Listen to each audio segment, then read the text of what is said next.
Shalom Aleichem and welcome to Online Smicha. Today we'll discuss the interesting halacha, especially for those who are in the remote areas during the summertime and they have to do a lot of traveling. So there are different shilas that come about. And some of these discussions are not necessarily a discussion of hergish, what you want to be lefnim of shuras adin, and everybody should always try to go lefnim of shuras adin. So I'm just going to quote to you the halacha in Shulchan Aruch, or the halacha as it's brought in the poskim from today. Well, if you're during the week in a place where there's no minyan, and to get to shul that has a minyan, a bungalow colony or a camp that has a minyan, but it will take time to get there. Obviously, your desire, your will, your ratzon should be to always, with any effort, to try to make sure to daven with a minyan, here kriyas Torah, here kaddish, etc. But how much is the schar psius? How much does a person really have to go? How much effort does he have to put into to drive or walk or get to a place where there's a minyan?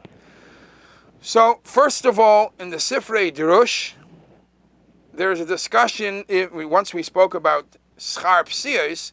Schar psius, is it because the effort that you put in to walk, it takes some effort out of you, whereas sitting in a car, it's effortless. It's comfortable. It's air conditioning.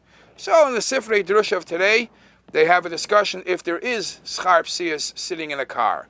So obviously, if you want to get that too, you want to get not only the mitzvah of davening with a minyan, you also want to get the hachana mitzvah, which they credited for the schar psius going to the shul.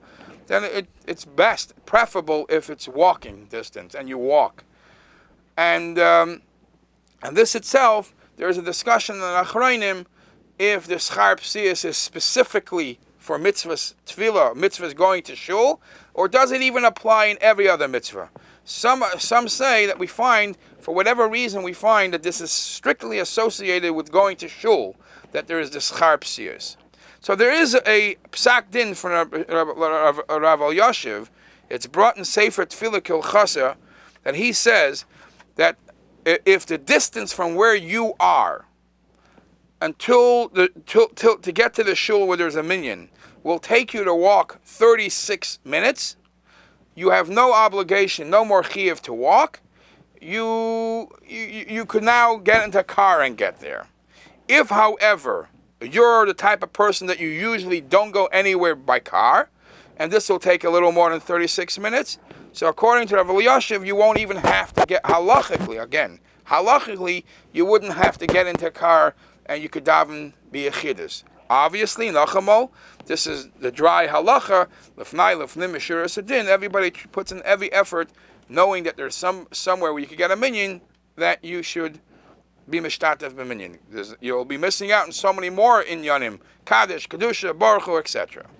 Now let's talk a minute about this car. A car is an exciting event in a person's life. If a person gets a brand new car, if a person is wealthy enough, he gets a Porsche, a Lamborghini, these fancy cars. Some of these cars cost even more than a house.